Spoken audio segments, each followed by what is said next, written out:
is Nattaly Valentine, and I am a Medicare agent here in Empower Brokerage. In today's video, we're going to talk about what are the rules when it comes to Medicare underwriting for Medicare supplements. We're going to dig into this topic. So first of all, let's talk about what is Medicare supplement. Okay, Medicare supplements are a plan that is designed for you to use it when you go to the doctor's office, x-rays, CT scans, diabetes supplies, and more. When you also go to travel, that's the plan that you will use when you go to emergency room or if you go to a doctor's because you have an emergency. This plan is in conjunction with Part A and Part B, so you will be responsible for paying those as well. So normally Part A is a free premium, so you don't have to pay anything for that if you was able to work 40 quarters. But Part B normally is $135 per month. So on top of that, you're going to pay the premium for your Medicare supplement, right? That is a standardized and it's different letters for it. It's the Plan F, Plan G, Plan N, Plan C. So it's different kind of Medicare supplements. Now, when it comes to underwriting, probably you have heard about that and you have a lot of questions. And good, because in this video we're going to talk about those. What is Medicare underwriting? So let's first start with what is the normal enrollment period, which is they call it the open enrollment, and it starts from October the 15th all the way down to December the 7th. So in this time during the year, there's a lot of people that call just to get in a Medicare supplement. And the good thing to do that and in that time of the year is that you will be guaranteed issue, which means that you will not be asked questions regarding your Medicare history. So it may sound something very basic, but it gives a lot of trouble for too many people. Let me tell you why. Let's say that you have a condition and you was in the hospital like a year ago. So what will happen is, like, if you apply after the open enrollment, what will happen is you will be subject to underwriting. So subject to underwriting means that you will be responsible to answer the questions about your medical history. So they want to talk to you about what is your medications, how long you have been in the hospital, if you have certain conditions that it will definitely not knock out the application, it will be straight denied. Those are very important. So what happens is if you have a medical condition, you won't be able to apply during the other times in the year because of those type of questions. Now that's my recommendation to you, so you can wait until October 15th to December the 7th to do so. Now, let's say a lot of people, they apply after that, and that's a good thing because Medicare supplements, you have the flexibility, right, to apply for a Medicare supplement throughout the whole year.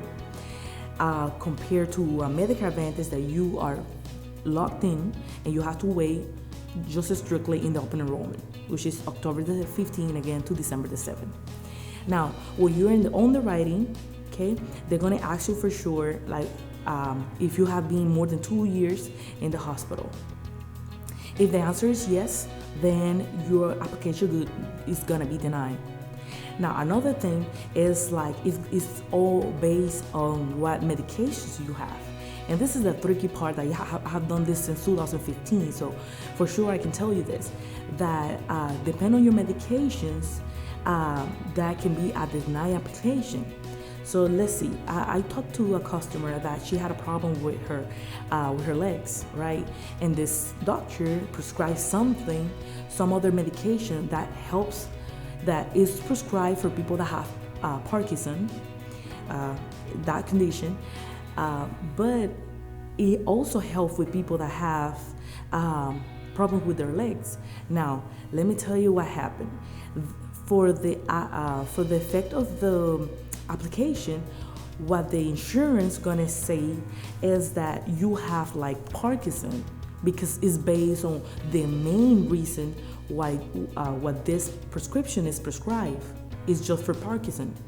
But the insurance company will not know that you have it just for other reasons, like your legs. So my recommendation to you is just to make sure that your doctor prescribe you the correct medication that is with the main focus of your condition. Because if you are having another condition but they say, well, I'm gonna prescribe you this, that it may help you with this. And that's the thing, when it comes to the application, you will be denied. And that's not fair to you. So it is very important that you have very good communication with your primary care doctor or your specialist. Then also what's something that they look is if you're in diabetic, you're diabetic, how much insulin do you take? They say if you take more than 60 injections, right? The amount of the injection, it cannot be more than 60. Because that cannot be accepted to the company, right? They're going to deny your application because they would think that your diabetes is very, very uncontrollable. It's not well in the level that it's supposed to be. So that can be a problem, because for the effect of the company, they will be able to see that you will potentially be a risk, because you can be having problems because of your too much insulin, if that makes sense. So that's what underwriting is. So we talk about, if you have been in the hospital for in the last 2 years, your medication, which is tremendously, will tell them if you're gonna be denied or not. And also, there's some drugs that are gonna knock out the application. So that's just a summary of what they can ask you in your medical questions in the underwriting process. But there's some more. They're depending on each company that you apply for. They have their own list of underwriting, and some of the applications they go more smoother than others. So some of them, they go back to 5 years ago, and they go to the MIB, which is it's a record, online record, that all the people in the United States, they have a database where they can see how many medications you have, how many surgeries you have. So that protects the companies to see if the person is lying on the application. They can go back to that database and they can find out for sure if you're lying to them or not. And that's very tricky in the underwriting process. But that's not impossible though. If you are very healthy, or if you are healthy compared to other people, and you pass that application process with the right answers, most likely you're gonna be accepted. Okay, so that's basically all that you have to know about the underwriting process, just for Medicare supplements again, because Medicare Advantage, they don't have an underwriting process. And if you have any questions, just call us here at Empower Brokerage. My name is Nattaly Valentine. I will be more than happy to assist you. Thank you. I'll see you next time. Bye-bye.